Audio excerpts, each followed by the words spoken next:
பறவைகளுக்கு மனுஷங்களுக்கு இருக்கிற மாதிரி சக்திகள் இல்ல. ஆனா அதுவும் நம்மள மாதிரி ஒரு உயிர் தான். அது அன்பால உன்னை தேடி வந்திருக்கலாம். தயவு செஞ்சு இதை தாக்காத. வேணா நில்லு.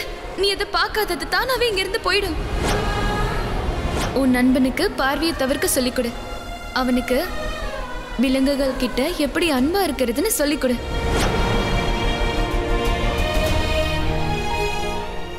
நீ ஏன் சிரிக்கிற? நீ இதே வசனத்தை முன்னாடி உன் கணவன்கிட்டயும் சொல்லிருக்க, அதனாலதான் சிரிச்ச. இதோ இப்படிதான் நீ அவன்கிட்டயும் சொல்லிருக்க. அப்ப அவனை தாக்க புலி வந்துச்சு. அவனுக்கு எதுவுமே தெரியாது. வேட்டைக்காரனை ஒரு காதலனா மாத்திட்டா. ஆமா, நீதான் அவனுக்கு விலங்குகளை நேசிக்க கத்து கொடுத்த. நீ மட்டும் வராம இருந்தா கண்டிப்பா உன் புருஷன் அந்த புலியை கொன்னு இருப்பான். என் புருஷன் அவ்வளவு முரடனா என்ன? கொடூரமானவனா? இல்ல, அப்படி ஒருத்தனை நான் கல்யாணம் பண்ணிருக்கவே மாட்டேன். எனக்கு என்னமோ என் புருஷன் என்னை ஏமாத்தி கல்யாணம் பண்ணிருக்கானு தோணுது.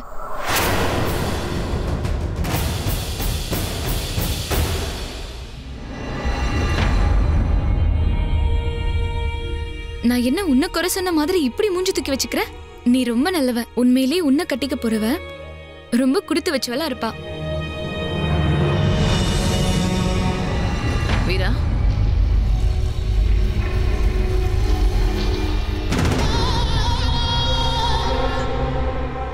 எப்படி இருக்க? பரவாயில்லையா? ஆமா. ஓய்வெடு, ஆரோக்கியமா சாப்பிடு, நிம்மதியா இரு. வீரா, இப்பெல்லாம் உன்னை பார்க்க முடியல. அம்மா கூடயும் கொஞ்ச நேரத்தை செலவு பண்ணு. வா, விஜயநகர் பாதுகாப்பு ஏற்பாடை பத்தி உன்கிட்ட நான் கொஞ்சம் பேசி ஆகணும். போலாமா? சரிம்மா.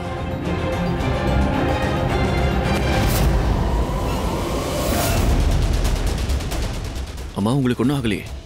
இல்ல, போலாம்.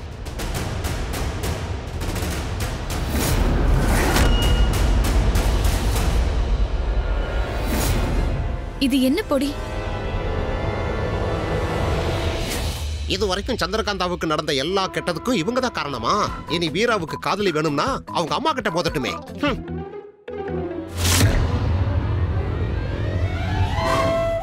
ஐயோ, என் முத்திரை எங்க போச்சு? இனி நான் அரண்மனைக்குள்ள எப்படி போவேன்? வீரர்களே, நான் அரண்மனைக்குள்ள போயாகணும். வெளிநகரத்துல இருந்து வரவங்களுக்கு அனுமதி கிடையாது. அட, வெளியாள் நீதான். இல்ல, நான் என்ன சொல்ல வந்தேன்னா, நீங்க வெளியே காவலுக்கு இருக்கீங்கல்ல, அப்ப நீங்க தானே வெளியாள். நான் உள்ள இருக்கிறவன். நான் உமாங், சந்திரகாந்தாவுக்கும் வீராவுக்கும் நண்பன். என்ன உள்ள போக விடுங்க. அப்போ உள்ள இருக்கிறவங்க வச்சிருக்கிற முத்திரை உங்ககிட்ட இருக்கணுமே. உள்ள எல்லார்கிட்டயும் முத்திரை இருக்கு, உங்ககிட்ட அது இல்ல. அப்படின்னா நீ போய் சொல்ற. ஒருவேளை நீ வெளிநகரத்து ஓட்டுறனா? அட எங்க பாரு, தேவையில்லாம உன்னோட மூளைக்கு வேலை கொடுக்காத. அத ரொம்ப போட்டு கசக்காத. நான் தான் உமாங். அப்புறம் எங்கிட்ட கூட முத்திரை இருந்துச்சு, ஆனா எங்கேயோ விழுந்துருச்சு. வீரா கிட்ட வேற முத்திரை வாங்கிப்பேன். ஆனா நான் இப்ப உள்ள போய் வீரா கிட்ட பேசியே ஆகணும். என்ன கொஞ்சம் உள்ள போக விடுங்க. ஒரு தடவை சொன்னதுதான், உள்ள போக முடியாது. உள்ள விட மாட்டீங்களா? வீரர்களே, நீங்க ரெண்டு பேரும் பண்றது பெரிய தப்பு. இப்ப பாருங்க, எனக்குள்ள இருக்கிற சக்தி வெளிப்பட போகுது, உமாங்குக்குள்ள இருக்கிற சக்தி வெளியே வர போகுது. நீங்க பண்ணது ரொம்ப சரியில்லை. நான் உங்க ரெண்டு பேரையும் நாயாக்க போறேன். அக்கும் பக்கும் ஹக்கும், நாயா மாறிடுங்க. பாத்தீங்களா? இப்ப என் பின்னாடி வாலாட்டிட்டு வாங்க. நான் முன்னாடி போய்கிட்டே இருக்கேன், நீங்க பின்னாடி வந்துகிட்டே இருங்க. வாங்க.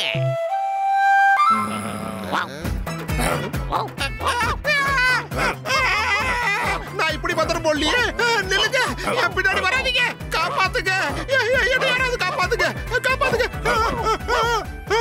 என்னாச்சு? தேஜ், இவங்க ரெண்டு பேரும் என்ன பின்னாடி துரத்திட்டு வராங்க. என்ன காப்பாத்து. இங்க இருந்து போங்க. என்ன நடந்துச்சுன்னு இப்ப சொல்லு. போயிட்டாங்களா? தேஜ், நான் வீரா கிட்ட ஒரு முக்கியமான விஷயம் சொல்லணும். ஆனா என் முத்திரை எங்கேயோ தொலைச்சிட்டேன். அதனால இவங்க ரெண்டு பேரும் என்ன உள்ள விடல.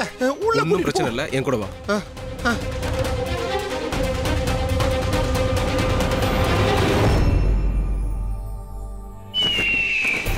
இங்க வா. இனி யாரும் உன்னை காயப்படுத்த மாட்டாங்க. உங்க உண்மையான வடிவத்துக்கு வந்துருங்க. ஏன் முன்னாடி வடிவத்தை மாத்த தேவையில்லை சித்தி. உனக்கு எப்படி தெரியும்? நான் என்ன எப்படி தெரிஞ்சது? உனக்கு தான் எல்லாம் மறந்துடுச்சே.